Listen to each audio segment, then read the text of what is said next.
And then we're gonna be checking if we have sparks, so let's take our spark plug out.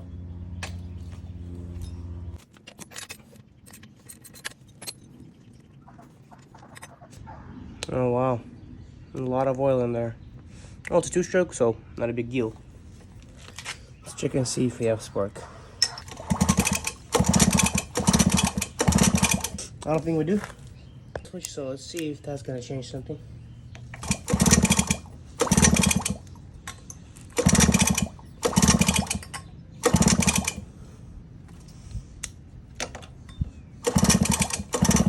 There you go. We got spark. And we also seem to have good compression, so we're chilling. Get rid of this old spark plug. We got a new one over here. Let's see if this is gonna work.